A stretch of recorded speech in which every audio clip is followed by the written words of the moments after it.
nosotros tenemos que ver la gestión de requerimientos como un proceso, no como una actividad puntual que se hace en un momento determinado y es puntual, ¿no? Sino que es más bien un flujo. Y en ese flujo, como anticipa Julieta en su pregunta y como lo que manifestó Ariana en sus dudas, es un proceso que va desde el entendimiento de la necesidad hasta la registración de ese requerimiento. ¿Y dónde empieza el entendimiento de esa necesidad? ¿Dónde empezamos a gestionar ese requerimiento? O sea, el requerimiento es el objetivo que buscamos en este proceso. Pero ¿dónde empezamos a gestionarlo? En la etapa de análisis, una vez que empezamos a tomar contacto con la necesidad del cliente. ¿Recuerdan con esas diferentes técnicas que hablamos el otro día? Entonces, a partir de que vamos a ir validando ese entendimiento, que lo vamos a ir refinando, que vamos a ir ganando conocimiento sobre cuál es la problemática que nos trae el cliente, vamos a ir perfilando y enriqueciendo más eso que va mutando, ¿no? Desde una cuestión bien primaria de la necesidad más en bruto hacia algo más definido, más acabado, que tiene un valor funcional para el equipo de desarrollo y un valor de negocio para el cliente, que se denomina requerimiento.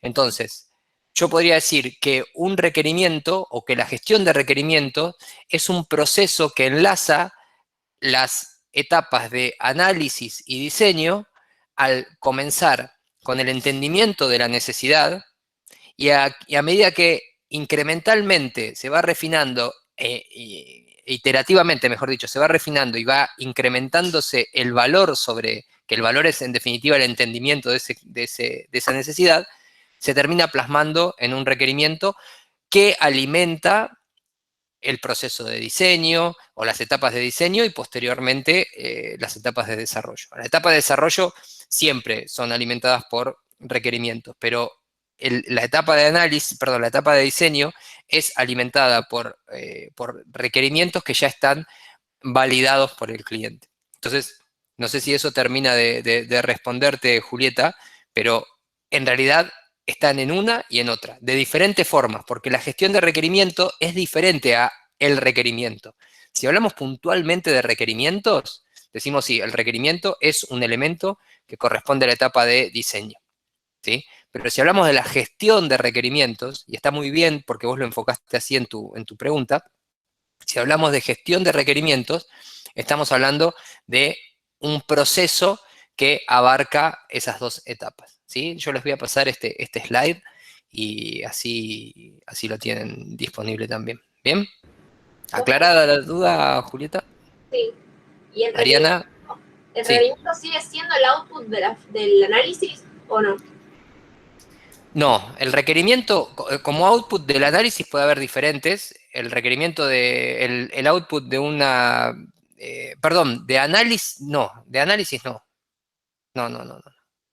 No, no. Del análisis puede venir una aproximación al requerimiento. Puede haber fases elevadas en términos del entendimiento de la necesidad del cliente, pero el requerimiento como tal, yo lo considero parte como output, como elemento definido, como parte del análisis. Perdón, del análisis, del diseño. Del diseño. Y profe, o sea que eso que vimos de tormenta de ideas, todo eso se aplica en la etapa de análisis, pero el requerimiento termina surgiendo en sí, se especifica bien en el diseño. No, no, no, no. No, y no lo vean en términos tan estructurados. Una tormenta de ideas o la gestión de los requerimientos se puede aplicar tanto en la etapa de análisis como en la etapa de diseño, ¿sí? Porque estamos gestionando el requerimiento en sí.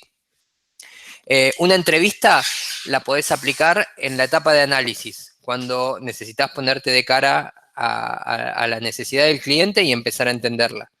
Y una entrevista, la misma entrevista se puede aplicar también en la etapa de diseño, porque necesitas validar con el cliente cuestiones que no han quedado totalmente resueltas y definidas en la etapa de diseño. ¿Sí? Pero no, no, no, no. Yo entiendo que muchas veces cometemos el pecado de tratar de simplificar por cuestiones pedagógicas o metodológicas la realidad, ¿sí? Porque si no sería muy, muy difícil de poder abarcar todo. Pero después lo que sucede en sí es esto que te digo.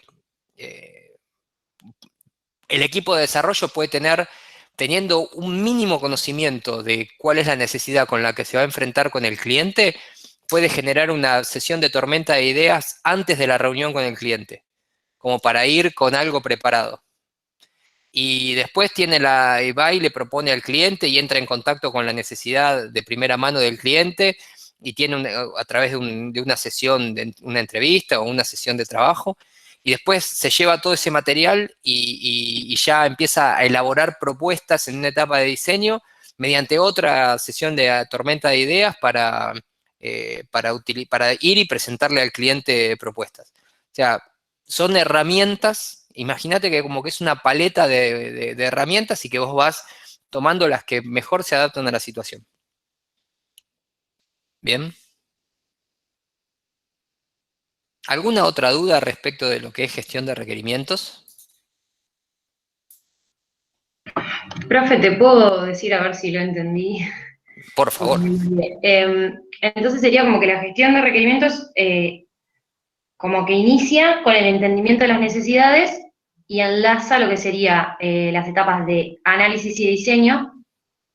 Y en cuanto a los requerimientos en sí, vendrían a ser el output de la etapa de diseño más que la de análisis.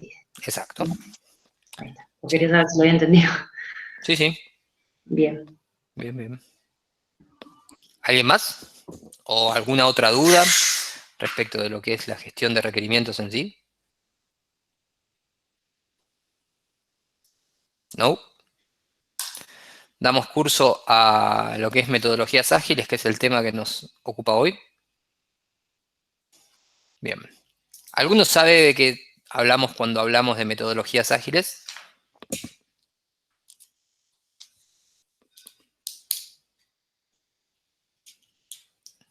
¿Nadie? ¿Mariano? ¿Mariano Ramos? ¿Estás por ahí? Sí, sí, acá estamos Martín, pero no. Preferimos guardar silencio acá. ¿Cómo? Prefiero escuchar y aprender mejor. Escúchame, pero lo vimos el año pasado. ¿Qué te quedó? No, pero yo esta no la hice el año pasado, Martín. ¿No? No, la hice el anteaño. El anteaño, pero bueno, escúchame, lo vimos metodologías ágiles. Bueno, pero no me acuerdo. No te enojes. No, jamás, enojarse, el que se enoja pierde. Escuchá, bueno, ¿alguien? Los métodos más utilizados puede ser en la práctica. Está bien, puede ser uno, pero conceptualmente, la metodología ágil, ¿a qué ¿alguno que tenga conocimiento Como de maneras qué de trata? trabajo como más dinámicas, de ir y volver sobre el problema, o mismo armando grupos más dinámicos Ujú. de formas tradicionales de trabajar tal vez. Bien, una buena aproximación, Flor. O sea, está en contraposición a las metodologías convencionales de trabajo, dice Florencia, y está muy bien. Y, y hace hincapié en lo que son grupos o equipos de trabajo. ¿Es lo mismo grupo y equipo de trabajo? No, No. Bueno, no. los que dicen, ¿alguno dice que sí? Para todos es no. Bueno, y de los que dicen no, ¿cuál es la diferencia entre grupo y equipo? ¿O cuáles son las diferencias o en qué lo diferencian? El compromiso, el grado de involucramiento. En un grupo no hay, o hay en un grado diferente. Sí, exacto. Bien, Sí, creo que en un equipo son como tareas mucho más interrelacionadas y en cambio en un grupo como que se comparte información, o sea, se hace de manera conjunta, pero cada uno tiene una tarea. bien, una tarea o me gustaría ver si te animás a ampliarlo un poquito más. O no, no sé. Para mí el grupo son un conjunto de personas que por ahí se reúnen para realizar una tarea, pero no son un equipo necesariamente. El equipo es como que trabaja más de forma coordinada y por ahí tiene una regulación no sé, que hay más un líder, o tiene otras cosas como sentido de pertenencia. En cambio, el grupo es como algo más volátil en el momento que vos decís, hago un grupo de 5 para hacer tal cosa. Pero un equipo es algo mucho más formado. Bien, me gustó también esa Fede. Sí, para mí la perspectiva es, y perdón a los que no les guste el tema futbolero, pero la diferencia entre grupo y equipo, yo siempre hago el paralelismo futbolero de cualquier deporte. El grupo es más la suma de voluntades o la suma es más una cuestión cuantitativa. Tenemos tanta gente que conforma este grupo de trabajo que pueden tener un nivel de coordinación determinado para realizar una tarea. Un equipo ya implica una definición más precisa de los roles, hay un conocimiento de cada uno de los miembros respecto de cuáles son las capacidades y las debilidades, las fortalezas y las debilidades de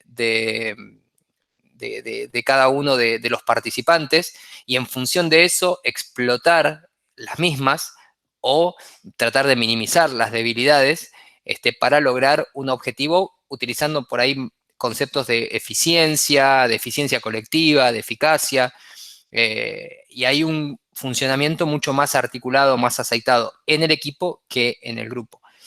Igualmente no son conceptos para mí antagónicos, sino que en lo que es todo el estudio de las metodologías de trabajo y de lo colectivo del trabajo también, para mí forman parte de un continuo de evolución en donde el grupo está en una instancia menos evolucionada y el equipo está en una instancia más evolucionada.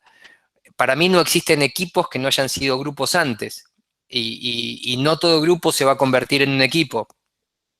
El equipo tiene una pertenencia, es un grupo que ha tenido una pertenencia y ha tenido una continuidad, ¿sí?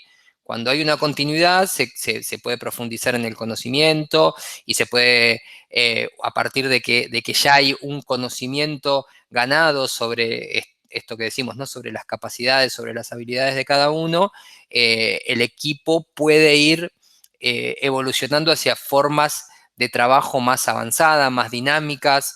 De arranque un equipo o un grupo de gente, un conjunto de personas que recién se reúnen y se conocen por primera vez, las chances de que puedan tener una performance en cualquier orden, profesional, deportivo, las chances de que tengan una performance destacada son, diríamos que, menores a las de un conjunto de personas que está trabajando juntas o está formando parte del mismo ámbito, del mismo, sí, ámbito, entorno, 5 años, ¿sí? Tiene más chances de tener una performance y una ejecución destacada ese conjunto de personas que el que recién arranca.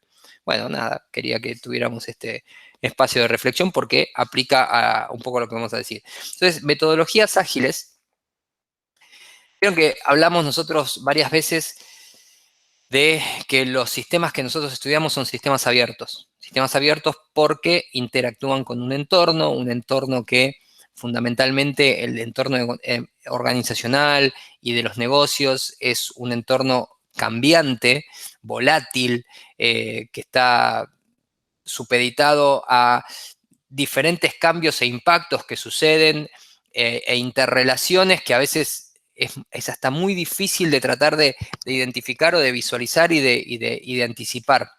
Entonces, muchísimas veces el cambio a las organizaciones se les presenta como un hecho y no como una proyección, ¿sí? Y cuando las cosas se presentan como un hecho, como algo que ya está consumado, hay que actuar. Muchas veces se reacciona, sobre todo cuando las cosas llegaron sin anticipación, y en esa reacción que son generalmente situaciones de crisis o de cambios muy importantes, es donde hay cierto tipo de organizaciones que por ahí ve su modelo de negocios tambalear porque pensaron que tenía una estructura mucho más sólida, que tenía procesos o procedimientos más aceitados, y que ante determinados cambios, bueno, ahí es donde se pone a prueba ciertas formas o ciertos, ya sea desde cuestiones culturales de la organización hasta principios que tienen que ver con la organización del trabajo y demás.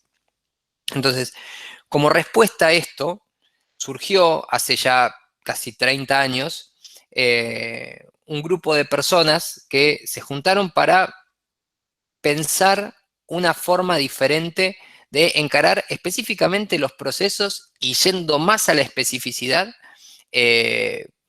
cuestiones relacionadas con proyectos o procesos de trabajo dentro de lo que era desarrollo de software. Pero antes de llegar a eso, pensemos entonces que organizaciones que están interactuando con entornos muy cambiantes necesitan responder, interpretar y responder ante ese cambio de una determinada manera, ¿sí?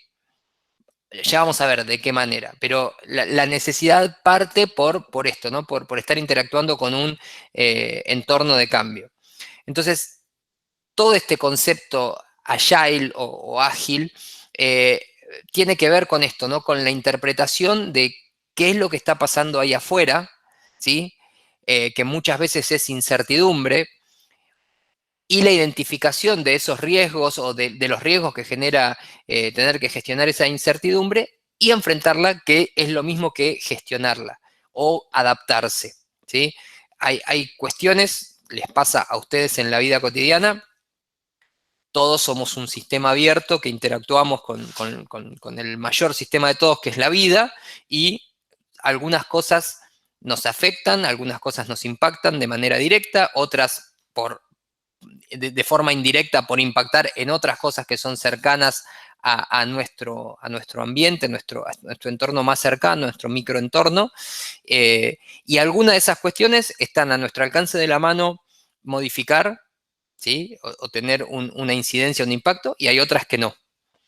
Sobre las que no, tratamos de ver de qué forma podemos minimizar ese impacto o cómo podemos adaptarnos. Y sobre las que sí, actuamos y buscamos dar una respuesta.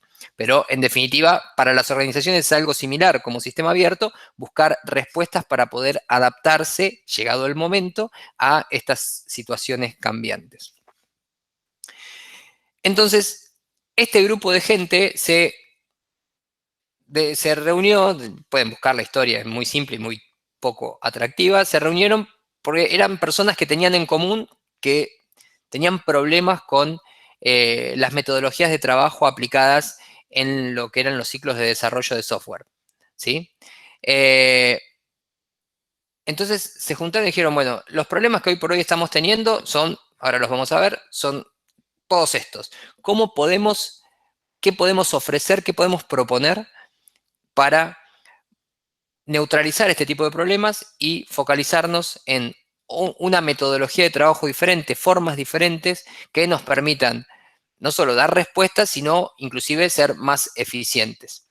Entonces empezaron a definir una serie de marcos de trabajo. Un marco de trabajo es como una serie de guías o de recomendaciones y de reglas, sobre todo, que lo que hacen es precisamente eso, regular la actividad y el comportamiento de las personas, los procesos dentro de una organización con el fin de reducir la incertidumbre y, mediante la aplicación de esas reglas y de esos pasos, lograr un resultado esperado o deseado, ¿sí? Que se supone que genera que es un mejor resultado, un resultado de mejor calidad.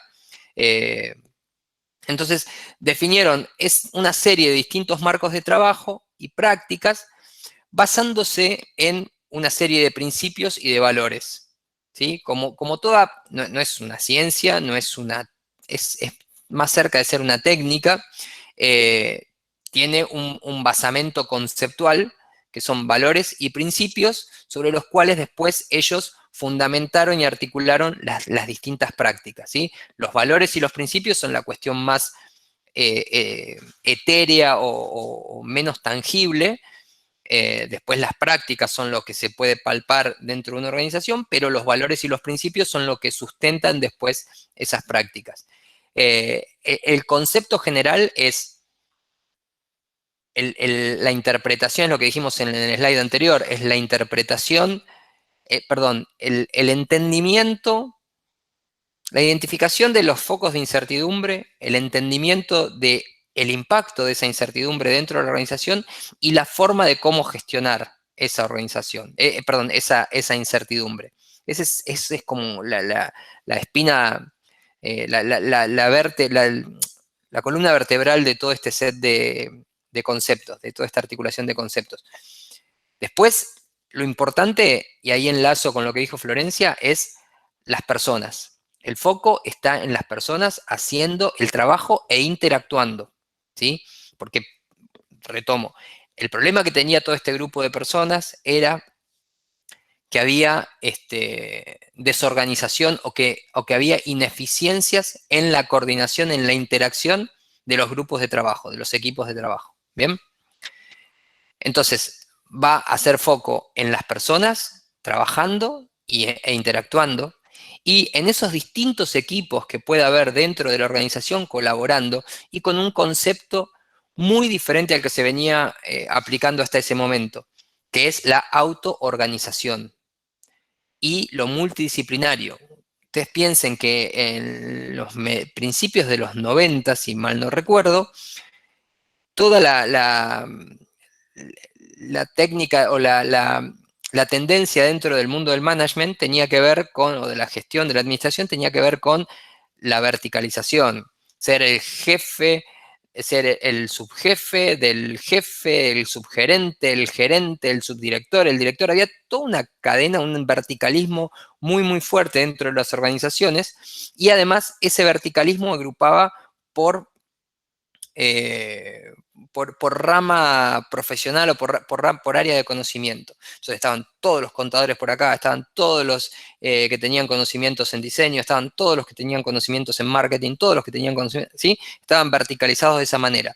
Entonces había un equipo, los equipos de trabajo estaban como aislados, inconexos, y verticalización jerárquica. Entonces, esto viene a romper con eso y decir, che, acá los equipos no necesitan una jerarquización, los equipos se pueden autoorganizar y no tiene que estar toda la gente que habla el mismo idioma juntos todo el tiempo, porque si no, no hay forma de que sea permeable a otro tipo de lenguaje. ¿Sí? Si somos todos contadores hablando de la partida doble, es muy difícil que salga otra palabra que no sea partida doble. De ahí. En cambio, equipos multidisciplinarios nutre, enriquece la temática y además aporta diferentes visiones sobre por ahí la misma problemática de la organización. Un contador tiene una visión por ahí más pragmática, más orientada a la cuestión financiera, económica. Un diseñador o un especialista en marketing le va a poner a la misma problemática, le va a agregar una visión, la va a enriquecer porque va a aportar su visión, su enfoque, de acuerdo a su disciplina, y así se van nutriendo los equipos. ¿Bien? Entonces, esto es específicamente lo que viene a aportar las metodologías ágiles. ¿Hasta acá vamos bien? Sí. Yo cuando leí un poco sobre metodologías ágiles y como para Perdón, te desarrollar un escucho proyecto. muy lejos. ¿Ahí? No, no sé. puede ser yo. No, dale, sí. Ah, bueno. Había leído que se tiene en cuenta como la incorporación de personas T, que serían personas que, o sea, como que saben un poco de muchas cosas, pero se especializan en una. Entonces, como que se forma un grupo de trabajo en el que todos tienen conocimientos varios sobre todo, pero cada uno se especializa en un tema específico, o algo así. Sí. Que era Entonces, como para desarrollar, por ejemplo, no sé, un proyecto así con una metodología ágil. Algo así. es correcto, ¿eh? Las personas tienen que tener un conocimiento, no digo superficial, pero tienen que tener un conocimiento general de todo lo que está sucediendo dentro del proyecto y a su vez ser especialistas en lo suyo. Pero el aporte lo hacen desde su especialidad, pero entendiendo la problemática general. Pero es correcto lo que decís, Flor. ¿Dónde hiciste ese curso? ¿Qué fue lo que hiciste? Era un curso de Grupo Santander, tipo de la organización del banco, que daba un curso de emprendedurismo con gente de todo el mundo. Estuvo bastante bueno. Me lo mandaron de la Facu y me anoté. Bien. Sí, es muy interesante. Algo que creo que se los dije un poco la última clase. Todo lo de las metodologías ágiles, lógicamente, por el origen de quienes lo comenzaron, lo crearon y lo impulsaron, estuvo vinculado casi con exclusividad a lo que era el mundo del software, del desarrollo del software. Pero ya desde hace unos años, los límites empezaron a ampliar porque se empezó a ver que los principios aplican a un montón de otras áreas y procesos de la misma organización. ¿Por qué un equipo de marketing que tiene que abordar, sin incorporar desarrollo tecnológico, ¿sí?, que tiene que abordar el diseño y la elaboración de una campaña de marketing, no podría aplicar los principios de ágiles, hasta lo que hemos visto acá, ¿no? Equipos autoorganizados, multidisciplinarios, que promueven la interacción y el trabajo de las personas. Hasta acá, y el enfoque en entender la incertidumbre y poder buscar una adaptación de la organización. Hasta acá no hay nada que implique que un equipo, que cualquier equipo que tenga que abordar un proyecto o una problemática en particular, no pueda aplicar estos principios, ¿sí? Bien. Entonces, todas estas personas que se juntaron en una cabaña en Estados Unidos decidieron desarrollar o plasmar sus ideas en lo que se denominó un manifiesto ágil. Acá no me interesa que esto lo sepan de memoria. Lo que quiero que tratemos de rescatar es cuáles son los conceptos centrales que están en esto del manifiesto ágil, que es como la declaración de principios y de valores que estábamos hablando anteriormente, ¿sí? Decía ese manifiesto, y esto es textual, ¿no? Estamos descubriendo formas mejores de desarrollar software. Acá, desarrollar software lo pondría entre corchetes y decir, estamos encontrando mejores formas de aplicado a, y ver, mejor dicho, analizar si puede ser aplicado a las diferentes prácticas o áreas en las que se desarrolla cada uno. En este caso, mejores formas de desarrollar software, tanto por nuestra propia experiencia como ayudando a terceros. Hemos aprendido a valorar. Y acá es donde se centran los valores principales del manifiesto ágil. Individuos e interacciones por sobre procesos y herramientas. O sea, con el fin de encontrar mejores formas de desarrollar software, llamémosle hacer la tarea. ¿En qué se sustenta? En valorar individuos e interacciones por sobre procesos y herramientas. Software funcionando, procesos funcionando, trabajo realizándose por sobre documentación extensiva. Colaboración con el cliente por sobre negociación contractual, respuesta ante el cambio sobre seguir un plan.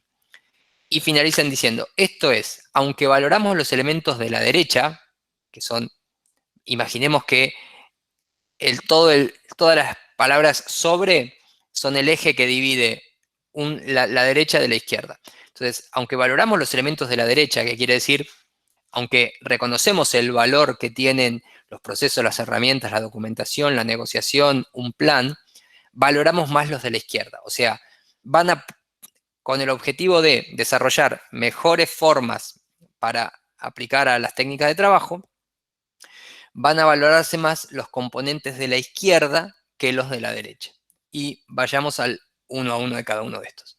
Individuos e interacciones sobre procesos y herramientas. Piensen que esto es lo que estaba en vigencia en términos de gestión de la administración del management en ese momento, y esto es lo que esta gente comienza a plantear como alternativa.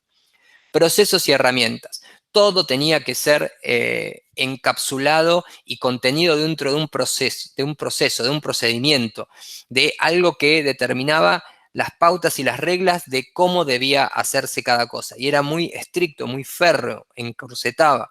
Y las herramientas eran herramientas muy también muy estrictas. el just in time, que son metodologías de trabajo que si bien generaron un montón de mejoras en los procesos y demás, eran metodologías que se aplicaban a rajatabla y no dejaban espacio para la variación, ¿sí? Entonces, acá se plantea decir, che, pongamos más el foco en las personas y en lo que las personas generan más que en los procesos y las herramientas, porque eso despersonaliza, porque eso hace que el individuo, los grupos, los equipos no puedan aportar su valor. Esa despersonalización hace que sea lo mismo quien ocupa cada rol dentro de un equipo. Y lo que sí sabemos es que las personas hacen las diferencias. Y las personas específicas, o sea, un nombre, y cuando me refiero a un nombre es una determinada persona en un contexto determinado puede producir resultados muy superiores a otra, por características personales, por características del contexto que impactan y potencian sus habilidades, ¿sí? Entonces no es lo mismo cualquier persona, cualquier individuo interactuando dentro de un equipo de trabajo, dentro de un contexto específico. Eso hace que tengamos que poner el foco en los individuos y en la forma en que se relacionan, más que en definir los procesos y las herramientas. ¿Sí? Los procesos y las herramientas, el lugar que tienen que ocupar o el valor que tienen que agregar es el de proveernos guías, el de proveernos un marco, ¿sí? Pero que esté orientado a potenciar a los individuos y a las interacciones y no a limitarlos. Eso es lo que plantea el manifiesto ágil. ¿Bien? El software funcionando por sobredocumentación extensiva. El software funcionando es que acá importa más que mostremos el trabajo, que haya un pedazo de trabajo mostrable, ¿sí? Algo que se pueda mostrar como parte del avance del trabajo, más que demostrar un manual de procedimiento, un manual del usuario, un plan de trabajo súper extensivo, detallado, con los mejores gráficos y cuadros de cómo se va a desglosar en etapas el trabajo. Lo más importante es que podamos mostrar el trabajo en la práctica, ¿sí? Pensemos en lo que es un software funcionando, es que se puedan mostrar 10 pantallas del avance del trabajo a que se muestren 250 páginas de lo que son las especificaciones de los requerimientos. Si hay que priorizar, hay que poner más el énfasis en mostrar el avance con cosas tangibles que algo que no agrega valor. ¿Bien? ¿Se entiende? Con mostrar el avance en cosas tangibles, ¿sería implementar o no? Estamos lejos Claro. de eso. ¿Sí? Implementarlo. ¿Sí? ¿Se acuerdan que la semana pasada, no, o en la anterior, cuando hablábamos de los ciclos, decíamos, tranquilamente en un primer ciclo se puede plantear la entrega de una etapa, de una porción reducida del producto final, del software, que decíamos era un MVP, un mínimo producto viable. Bueno, esto se alinea completamente con eso. Colaboración con el cliente por sobrenegociación contractual. Las escuelas tradicionales o las tendencias tradicionales de gestión veían la cuestión con el cliente como una relación de tensión, de fuerzas opuestas, de fuerzas que se contraponían y buscaban uno quebrarle la muñeca al otro, ¿sí? Uno torcerle la muñeca al otro, torcerle el brazo a otro y decir, en esta negociación ganamos nosotros. Acá lo que plantea es más una relación colaborativa, más un escenario, ni siquiera de win-win, es una cuestión colaborativa. El cliente está acá para ayudarnos como parte misma del equipo y para ayudarnos en el éxito de este proyecto. Recuerden que todo este modelo de ciclo de desarrollo de software incremental e iterativo que vimos, era no sé cómo decirlo en castellano, es customer centricity, o sea, el cliente en el centro de todo ese proceso, validando, y validar ¿qué es? Es colaborar, es comprometerse con la calidad y con el avance del proceso. Por eso la relación hace foco en lo colaborativo. Y finalmente, en la respuesta ante el cambio por sobreseguir un plan. En lugar de tener detallado al máximo nivel qué es lo que se va a hacer en cada una de las etapas, es tener un plan de alto nivel que nos indique eso mismo, una ruta que nos indique por dónde vamos a ir y a dónde esperamos llegar, pero el detalle se va a lograr a medida que vayamos avanzando en cada etapa. ¿Por qué? Porque interactuamos con un contexto incierto, con un contexto cambiante, en donde pueden haber variaciones y nosotros necesitemos adaptarnos. ¿Y qué es la adaptación? Es la respuesta ante el cambio. Y si tenemos un plan estricto que pretendemos seguir de forma férrea, ¿cómo vamos a poder adaptarnos? ¿Sí? Si estamos limitados por lo que nosotros mismos definimos como algo sagrado, que no puede ser modificado. Entonces, pongamos más foco en tener una guía de alto nivel que nos permite entender desde dónde hay que ir hasta dónde hay que ir. Un mapa nunca es la representación real del terreno. Un mapa nos orienta para saber que tenemos que ir de acá hasta acá y que en el medio podemos encontrar, pero un mapa no es la representación exacta del territorio, ¿sí? Eso es lo que está tratando de manifestar con este último punto. Definamos las cosas en un nivel que nos permita entender hacia dónde vamos, no estar desorientados, pero sabiendo que tenemos que poder dar respuesta ante el cambio y que no tiene que haber miedo, temor, ni limitaciones para poder adaptarnos y cambiar. ¿Sí? Bien.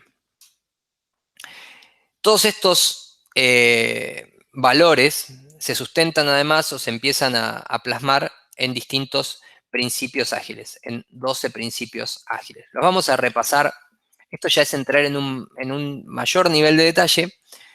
Me interesa que lo conozcan porque digamos, en la articulación conceptual es importante que se entienda, pero no es que tampoco pretendo que lo sepan de memoria. Acá lo que me interesa es el concepto.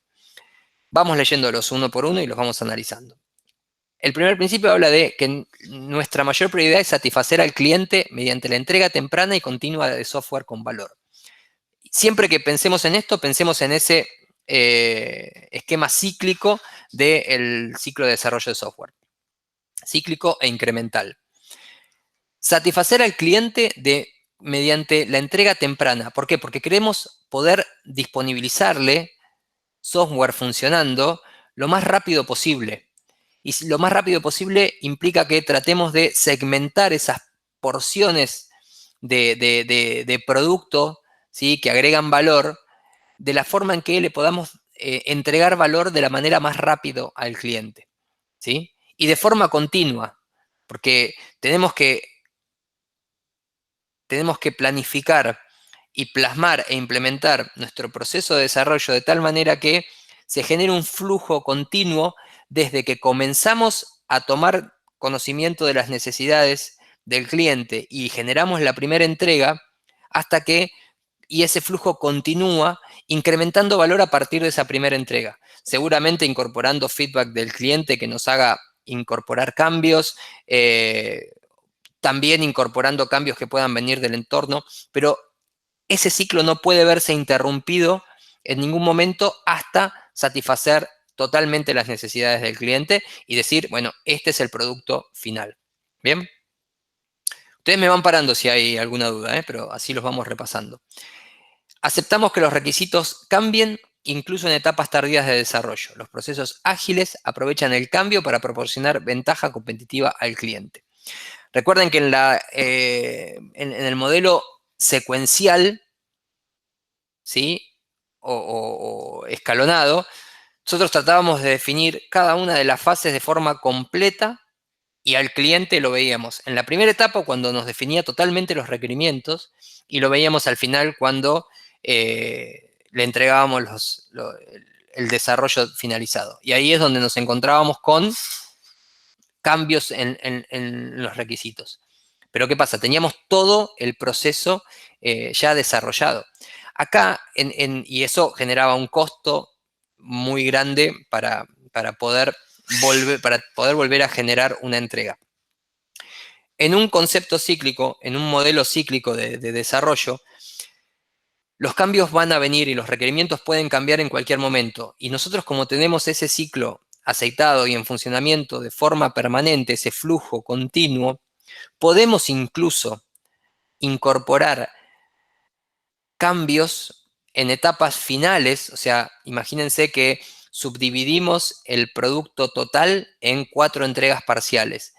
y en la última entrega podemos seguir incorporando modificación de requerimientos, porque si llegamos a la etapa 4, es porque la etapa 1, 2 y 3 están validadas por el cliente y están aceptadas.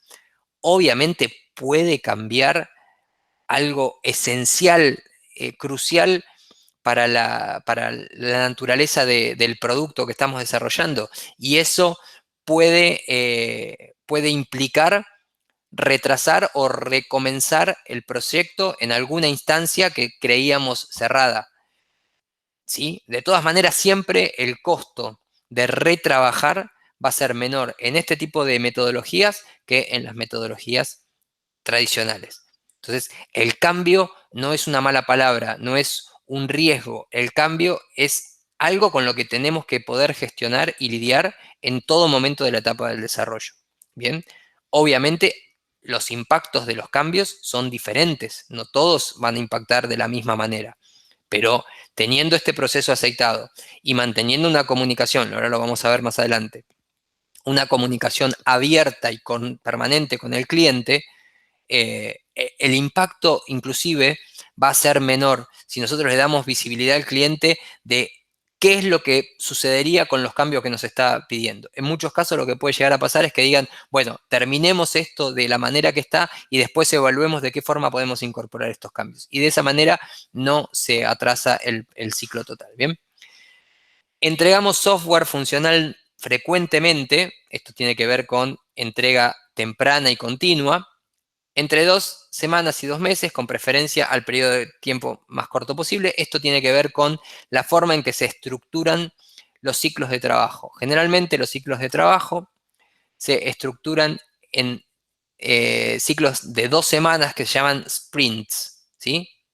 Eso ya tiene que ver con una metodología de trabajo específica que se llama Scrum, como Scrum de rugby. Entonces, en esas 2 semanas se genera todo un ciclo completo de análisis, diseño, desarrollo, prueba, implementación de una porción del software. Entonces, al final de esas 2 semanas vamos a estar en condiciones de mostrar al cliente, mira, hemos desarrollado e implementado esto, esto y esto, que es lo que acordamos previamente. O sea, nosotros en el día 0 de esas 2 semanas dijimos, esto es lo que nosotros, de acuerdo a la capacidad de nuestro equipo, creemos que, y a la complejidad de estos desarrollos, de estos requerimientos, podemos desarrollar en estas 2 semanas. ¿Estás de acuerdo? Y el cliente dice, sí, estoy de acuerdo. Bueno, el equipo de desarrollo comienza a trabajar esas 2 semanas, desarrolla, el día 6, 7, supongamos que desarrolla esos requerimientos, el equipo de testing empieza a probar, da su feedback, che, acá me parece que nos faltó hacer esto, hacer lo otro, se retrabaja si hay que retrabajar, y al final del día 10 se le dice al cliente, bueno, acá están los 3 requerimientos que validamos que íbamos a tener listos al final de estas 2 semanas, están acá.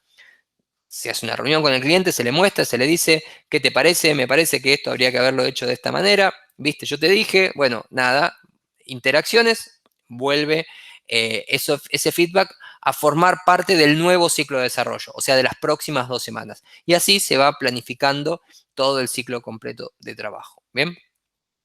Pero lo importante es que en el transcurso de esas 2 semanas y de las siguientes 2 y de las siguientes 2, el ciclo de desarrollo que se plantee sea exactamente el mismo. ¿Bien? Los responsables de negocio y los desarrolladores trabajamos juntos de forma cotidiana durante todo el proyecto. Esto habla también de la multidisciplinariedad de los equipos de trabajo, ¿bien? En donde hay gente que es responsable del negocio, gente que es responsable de coordinar que los equipos estén con todo lo que necesitan para desarrollar, desde lo material hasta lo intelectual, me refiero a licencias, accesos, demás, y que estén de la mejor manera, que no haya ningún problema ni personal, bueno, personal no se va a poder evitar, pero sí el impacto que esos problemas personales puedan llegar a tener dentro de los equipos, y que además todas las condiciones materiales se cumplan en términos de tiempo, en términos de presupuesto, y los desarrolladores poder estar dispuestos a realizar su tarea. ¿Sí? Esa es la multidisciplinaridad dentro de los equipos de trabajo también. ¿Hasta acá alguna duda o pasamos? Bien. Los proyectos se desarrollan en torno a individuos motivados, hay que darles el entorno y el apoyo que necesitan y confiarles la ejecución del trabajo. Esto tiene que ver con lo que recién decimos, ¿no? De garantizar o de proveer las condiciones, más allá de lo material, de las condiciones ambientales o psicosocioambientales para el desarrollo de la tarea, de tal forma que la persona se sienta motivada, entusiasmada a desarrollarla. Y confiarles la ejecución del trabajo tiene que ver con ese concepto de autoorganización que veíamos en los valores. No es necesario lo que se denomina micromanagement, o sea, o en forma más criolla, estar respirándole atrás de la nuca a la gente. No tiene sentido decirle, che, ¿cuánto te lleva hacer esto? Y yo creo que me lleva 2 días. ¿Estás seguro? Sí, mira, ¿contemplaste esto, aquello y lo otro? Sí. Bueno, 2 días, bueno, dale, listo, en 2 días. Y no es a los 15 minutos ir atrás y decirle, ¿cómo vas? Y a la media hora decirle, ¿y avanzaste? Porque en algún momento, imagínense ustedes si les encargan un trabajo y a los 5 minutos su jefe está diciéndole, ¿y lo hiciste? ¿Y cómo vas? Y hay avances y hay novedades, en algún momento le vas a decir, vamos a calmarnos, esto yo dije 2 días, si querés en un día te puedo dar avances de cómo voy, pero no va a estar listo hasta dentro de 2 días. Eso es lo que tiene que ver con la confianza en la ejecución del trabajo, ¿sí? ¿A alguno le pasa esta situación de que le den un trabajo y que confíen en que ustedes lo van a tener en el tiempo que ustedes estimaron que lo van a tener? Lo importante es eso, ¿no? Que los que decidan cuánto les va a llevar el tiempo de trabajo sean ustedes mismos, ¿no?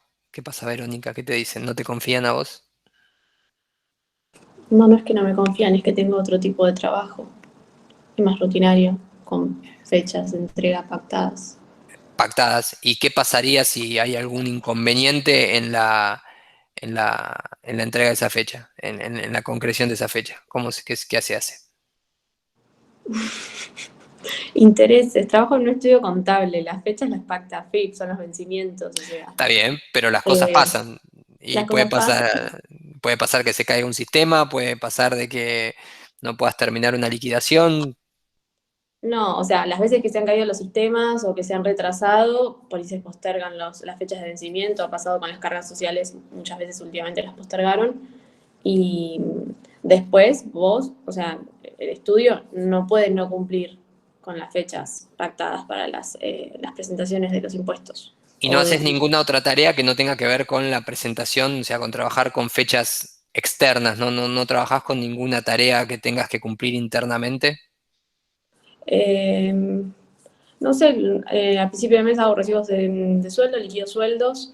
eh, por ahí eso lo voy manejando yo, a qué cliente se le hace primero, a qué cliente se le hace después, según también Bueno, pero ahí está, ahí confían en tu, en mi criterio, sí, en tu para criterio. determinar, no sé, al cliente más importante se le hace primero, el que es más incumplidor con el tiempo de pago a sus propios empleados, por ahí lo dejo para el final.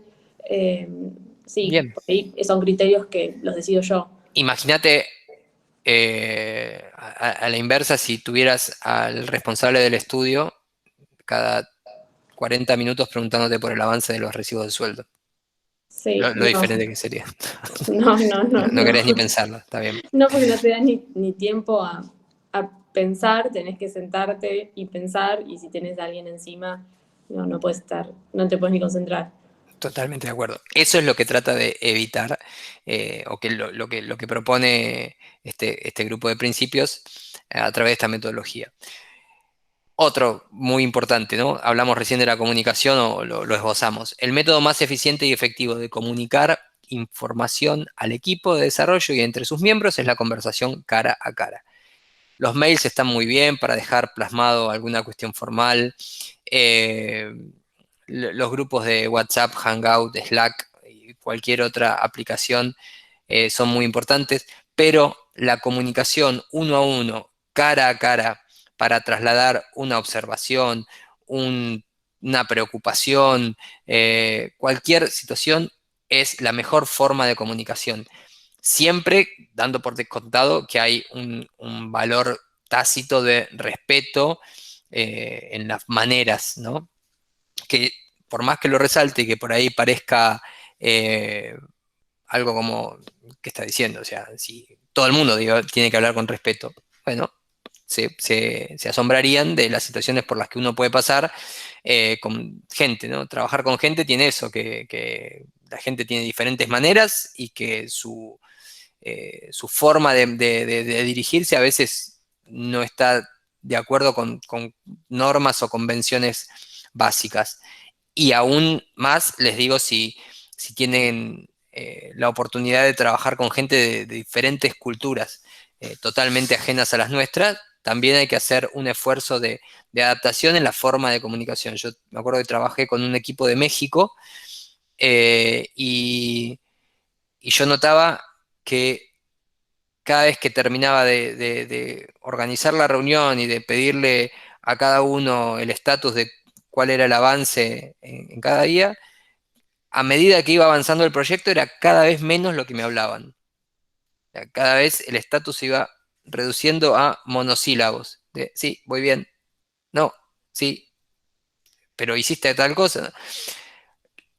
Una persona del equipo de México, que era el líder técnico con el que logré tener una buena relación y confianza, me llamó aparte, hicimos una reunión y me dijo, mira, el problema es que la gente se siente intimidada por el acento y por la forma de hablar de ustedes. Los argentinos tienen eso del tutear, encima yo soy medio histriónico para hablar y les hablaba y a veces hasta inclusive decía animaladas irreproducibles, y la gente se sentía intimidada. Entonces me dijo, entendé que acá hay una cuestión en las formas que es muy importante y que si bien no pretendemos que hables en neutro, pero sí que trates de bajar un poco el ritmo para que la gente no se sienta de esa forma, como amenazada o avanzada por vos. Y tuve que adaptar la forma de comunicación. O sea, lo que les digo con esto es que es muy importante no solo lo que se comunica, sino cómo se comunica, ¿sí? Y dentro de la metodología ágil, la comunicación cara a cara se plantea como la forma más efectiva de trasladar las cuestiones dentro del equipo de desarrollo, ¿bien? El software funcionando es la medida principal de progreso, viene de la mano de lo que ya venimos hablando, o sea, es mostrar cuestiones que puedan ser, cuando decimos algo mostrable, es algo que le esté agregando valor al cliente y que represente algo de su requerimiento funcionando. Los procesos ágiles promueven el desarrollo sostenible. Los promotores, desarrolladores y usuarios debemos ser capaces de mantener un ritmo constante de forma indefinida. Tiene que ver con ese flujo, con ese ciclo que no se interrumpa hasta la finalización y la entrega del producto total, ¿sí? A eso se refiere. La atención continua a la excelencia técnica y al buen diseño mejora la agilidad. Acá tiene que ver con algo que creo que hemos hablado en las primeras clases, que no hay que dar nunca nada por sentado, que no da lo mismo. Creo que la definición me la dio un alumno de unos años atrás. La definición de calidad es que no te hacer las cosas con calidad es que no te importe hacerlas de cualquier manera. Que hacerlas con calidad es hacerlas de una determinada manera. Para mí esa me pareció la definición más tangible y práctica de la excelencia o de la calidad. Acá es lo mismo, la atención continua a la excelencia técnica. Las cosas se definen de una determinada manera. Un requerimiento define un comportamiento e incluye cuestiones que tienen que ver estándares de calidad, ¿sí? Bueno, la excelencia técnica tiene que ver, o la calidad tiene que ver con prestar atención a eso y hacer el esfuerzo para satisfacer esos criterios, ¿sí? Ningún otro. Y el buen diseño tiene que ver con la aplicación de las mejores técnicas o propuestas para, en esa etapa que decíamos posterior al análisis, la generación de esas alternativas, de esas propuestas hacia el cliente. La simplicidad o el arte de maximizar la cantidad de trabajo no realizado es esencial. Cuanto más simple, mejor. No es necesario tener que elaborar requerimientos de requerimientos de requerimientos y con mayor y creciente complejidad, sino la tendencia es, o la idea es la inversa, de ser simples. Simples en la definición, simples en el diseño, simples en el desarrollo y en la implementación. Eso es lo que se busca a través de estos principios. Y las mejores arquitecturas, se refiere a las mejores, las formas en las que mejor se organiza o se estructura un software.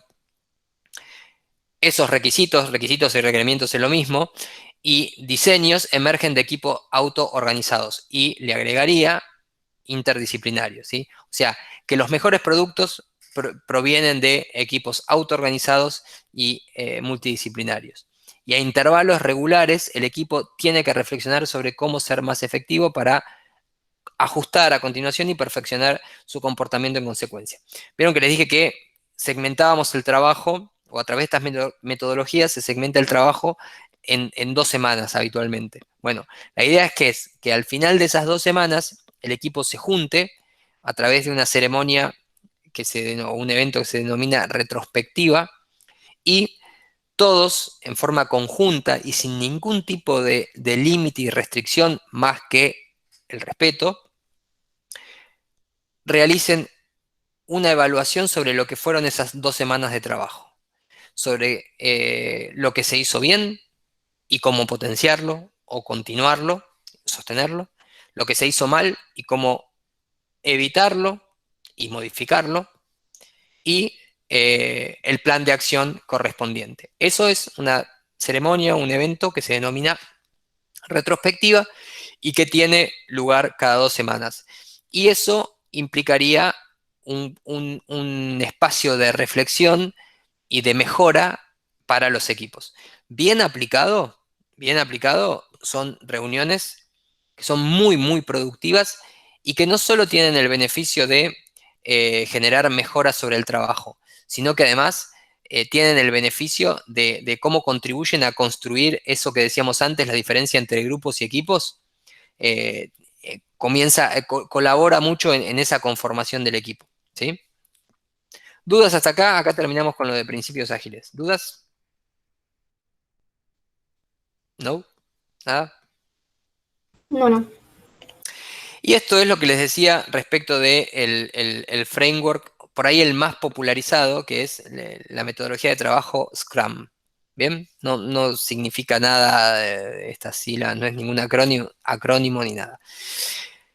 Brevemente, hay millones de videos explicativos muy didácticos, otros no, pero a ver, lo que quiero que entiendan es de qué forma, y que lo piensen y que lo traten de extrapolar a sus realidades o a otras realidades, de cómo esto para mí es muy adaptable a cualquier ámbito. Inclusive en una materia, un par de cuatrimestres atrás, me parece que hicimos un experimento para el trabajo, para el proyecto que era el trabajo práctico que tenían que hacer, llevar adelante este framework de trabajo, y me parece, Mariano, que fue para creatividad, ¿no? O para tecnología. No me acuerdo, vos estuviste en alguna de esas. Para creatividad no fue.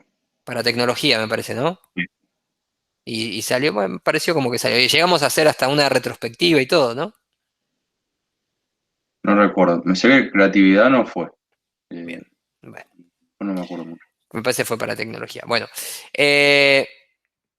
¿cuáles son las partes intervinientes dentro de esta metodología Scrum? Esto que se denomina Product Owner o el dueño del producto es un rol que está de cara a quien sería al cliente, y es el que va a recibir y a centralizar todo lo que tiene que ver con las necesidades del cliente, ¿sí? Fíjense, inputs de ejecutivos, equipos, stakeholders, clientes, usuarios. Este es el que va a concentrar toda la necesidad y el conocimiento sobre esa necesidad. Es el que se denomina, más allá de dueño del producto, es el que se denomina dueño del conocimiento sobre ese producto, dueño sobre lo que ese producto tiene que hacer para satisfacer las necesidades de este grupo de interés sobre ese desarrollo que se va a hacer. Otra parte es el equipo, que es el equipo de desarrollo, y no como parte del equipo de desarrollo, sino como un miembro facilitador que no va a tener injerencia en el desarrollo en sí, pero sí en la administración de todo este framework, es el Scrum Master, que es un facilitador. No es un líder jerárquico sobre esta gente, sino es una persona, es como un guardián de estos procesos. Es la persona que va a hacer, a facilitar todo lo que el equipo necesite para realizar las tareas necesarias que lleven a poder entregar el trabajo finalizado. ¿Bien? Y la dinámica es, no digo muy simple, pero vamos a tratar de ponerla de la manera más lineal posible. Están todos estos grupos de interés que le van a trasladar las necesidades al cliente, al Product Owner. El Product Owner va a encarnar la figura del cliente y se va a reunir con el equipo. El equipo, un equipo multidisciplinario y organizado, que va a tener como mínimo un referente técnico, que va a ser como el experto en todas las cuestiones del entendimiento y el traslado al equipo de desarrollo de la dimensión tecnológica, y a priori un experto de negocio, o sea, una persona que tiene el conocimiento del negocio que le va a permitir entender la necesidad que le va a trasladar el Product Owner y transmitírsela al equipo de trabajo. ¿Sí? El Product Owner le va a trasladar la necesidad, yo necesito una aplicación que realice A, B, C, D, E. El especialista de negocio va a entender esa necesidad, va a ser el que va a conducir todas las sesiones de gestión de requerimientos, y una vez que tenga eso identificado y entendido, se lo va a plasmar al equipo de desarrollo, a ese líder técnico y a todo el resto de los desarrolladores, en todos los requerimientos. ¿Sí? Hay 50 requerimientos que van a, una vez desarrollados e implementados, van a generar un producto que va a satisfacer la necesidad, no solo de este Product Owner, sino de todos estos grupos de interés. Todos esos requisitos, esos requerimientos que plasman la necesidad del cliente, se van a incorporar a esto que se denomina backlog. Backlog es una pila de trabajo, es como una lista de requerimientos, ¿sí? Todos esos requerimientos van a generar o van a corresponder la pila de trabajo del producto total. O sea, se supone que el desarrollo e implementación de todos esos requerimientos va a generar el producto final. Entonces voy a tener el listado de todos los requerimientos que van a completar ese producto. Entonces el equipo cada 2 semanas va a tomar parte de esa lista de requerimientos y va a decir, bueno, esto es a lo que yo me puedo comprometer a desarrollar en las próximas 2 semanas, en ese segmento de trabajo.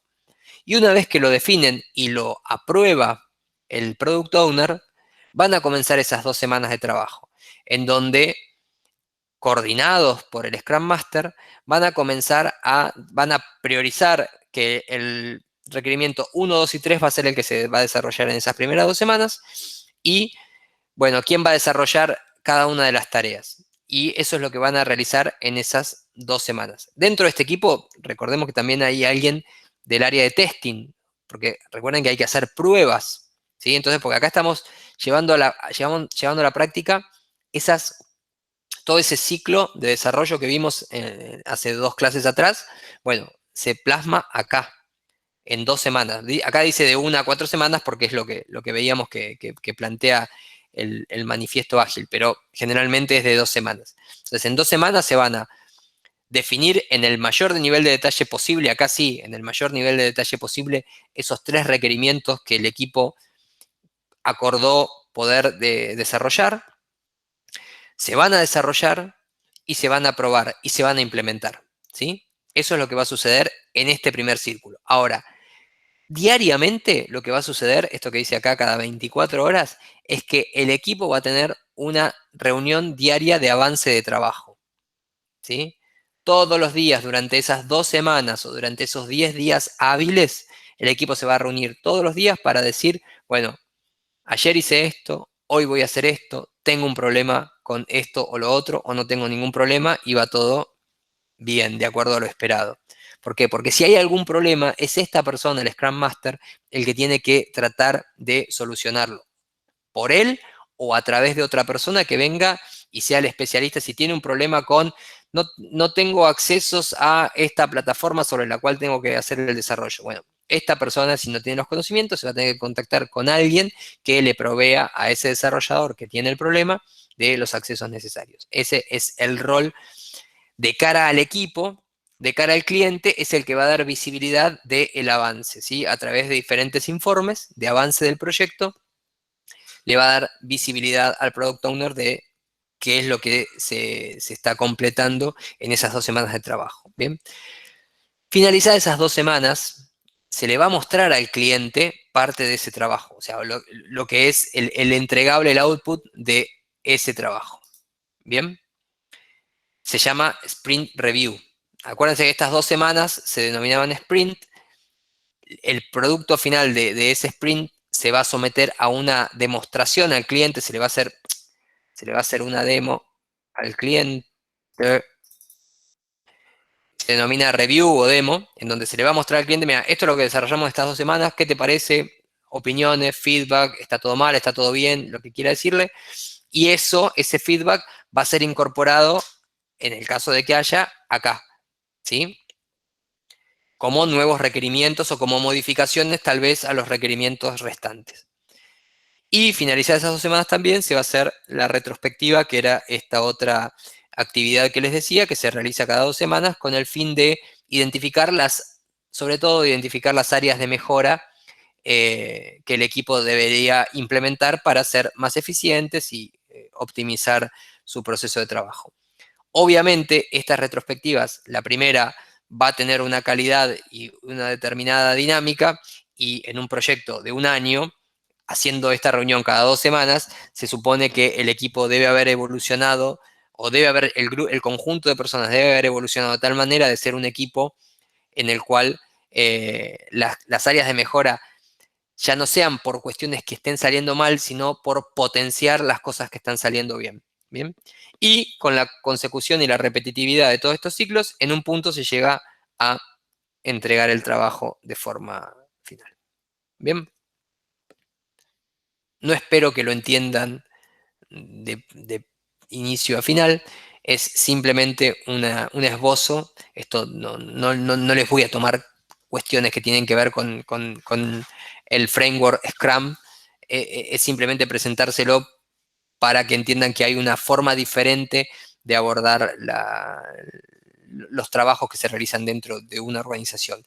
Este equipo de desarrollo puede ser tranquilamente cualquier equipo del que ustedes formen parte y que puedan tener una charla sobre el trabajo, que si pueden dividir el trabajo, decir, bueno, por las próximas 2, 3, 4 semanas tenemos que completar esto, tranquilamente puede organizarse el trabajo de esta forma, de tal manera que cada uno se encargue de una parte, de que todos los días se junten a hablar de cuál es el avance, de que se le dé visibilidad a un líder, a un jefe, a un manager, a un gerente, respecto de cuál es el avance del trabajo comprometido, de que al final del tiempo pautado se le pueda hacer una demostración o una presentación a ese líder, jefe, gerente, respecto de cuáles fueron los resultados, y que previo al inicio de un nuevo segmento de trabajo, el equipo se junte a hablar respecto de cómo fue la performance, la ejecución, qué se puede mejorar, qué se puede mantener, qué se debe mantener y demás, ¿sí?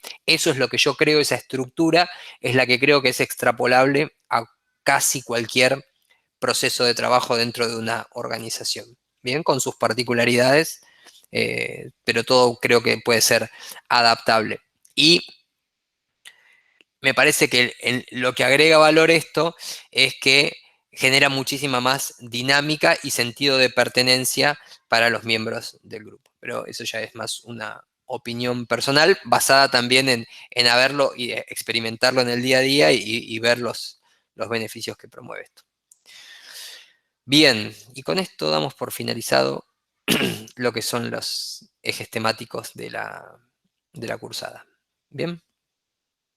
¿Dudas? ¿No? ¿Sí? Tal vez. Profe, yo tengo una duda. Sí. ¿En qué parte de la bibliografía o en qué capítulo está esta unidad? No, esto de metodologías ágiles, no. Por eso también está desarrollado por ahí con un concepto diferente a lo que eran las filminas anteriores. Tomen esto como metodología. Pasamos esta clase. Y sí, esto Ok. y la grabación, yo creo que ahí tienen el material. ¿Sí? Dale. Bueno, ¿alguna otra duda? ¿Cuándo es el parcial, profe? ¿Cuándo habíamos quedado el parcial? ¿Quién es el valiente que se anima? Sí, semana que viene. Muy bien, Ariana. Parcial. Parcial, vamos a hablar de lo que fueron ciclo, entender bien las etapas. Lo que me interesa es que entiendan bien cuáles fueron las etapas, cuáles son las etapas del proceso de desarrollo, la cuestión cíclica, no la escalonada, la cíclica, que entiendan bien cuáles son esas partes, esas etapas. Gestión de requerimientos, más que nada, ¿qué buscamos a través de la gestión de requerimientos y cuáles son las diferentes técnicas? No espero que las entiendan a la perfección, pero sí que puedan identificarlas. Y respecto de las metodologías ágiles, más que nada esto. Perdón. Las tres primeras slides, ¿no? Que tienen que ver con el concepto más abstracto de lo que es Agile y el manifiesto. ¿Sí? ¿Qué es lo que quiere decir? Que pongan foco detallista en explicar esto, ¿no? Los valores del manifiesto ágil. Tiene que ser algo relativamente sencillo, chicos, porque primero lo vimos en una clase, cada tema, y segundo porque lo que quiero es que podamos llegar a una instancia de final. ¿Bien? Profe, la modalidad es igual, tipo, vos presentás un caso y entonces Sí, ¿no? sí. Por ahí no presento un caso integral porque me di cuenta tal vez que un caso integral va a ser difícil para poder unir los tres temas. Por ahí son como microcasos que apliquen a cada uno de estos tres temas, ¿no? Al manifiesto, a la metodología ágil, a requerimientos y al ciclo de desarrollo. Bárbaro, gracias. Bien. El, Sí. el recuperatorio del primer parcial, ¿va a ser escrito? En realidad, sí, va a ser escrito y no hay recuperatorio del primer parcial. Vamos a esperar vamos a esperar las notas del segundo parcial y vamos a ver en forma conjunta qué es lo que tienen que recuperar para poder ir al final. Claro, En la yo única. digo porque el primer parcial no lo pude rendir por un tema personal, por eso quería saber. Entonces, tenés que presentarte al segundo, tener aprobado el segundo, o sea, más de 4, de 4 para arriba, para poder estar en instancia de rendir el final. Bien. ¿Sí? Bueno, háganme consultas y demás si tienen alguna duda en la semana por mail, porfa, y yo me comprometo a responderlas. ¿Bien? Profe, como para practicar para el parcial, ¿estudiamos o hay algo para hacer? ¿Cómo O sea, sería? ¿Cuál sería obviamente, lo opuesto a bueno, estudiar? vos la otra vez subiste parciales del año pasado. Ah, así que está bien, sí, les comparto. claramente hay que estudiar, ¿no? Me gustó. Les comparto algún que otro examen que tengo por ahí. Pero, ¿sabes lo que pasa? Que la experiencia no fue buena para mí en haberles compartido el examen y cómo fueron los resultados. Me parece que se quedaron con la idea de que el examen iba a ser de la misma manera y ante la mínima variación, o sea, en definitiva es responsabilidad de ustedes tomarlo como les parezca, pero no se queden con que va a ser exactamente la misma forma, ¿sí? Yo les subo algo. Hoy les subo el material, la clase, todo para que lo tengan ya y les busco algún examen que les pueda servir. Pero de por sí va a ser diferente a lo que van a ver, ¿sí? En cuanto al tiempo y eso, ¿sí va a ser igual o no? Sí, eso es lo mismo. Eso es lo mismo. Bien. Bueno, chicos, muchísimas gracias por todo. Como siempre me pasa, disfruto mucho más de lo que creo que voy a disfrutar. Las clases espero que les haya pasado aunque sea un poquito, eso, y que algo de todo lo que hayamos podido ver les quede, les sirva, lo puedan aplicar más allá de lo que es la generación de un examen y la aprobación de una materia, pero que algo de esto les quede y les aproveche lo puedan aprovechar para cuestiones de su vida profesional o de lo que consideren que les puede agregar valor, ¿sí? De verdad ha sido un gusto enorme. Y bueno, nos vemos el martes que viene. Nos vemos. Gracias, adiós. Nos vemos, profe, gracias. Chao, Martín. Gracias.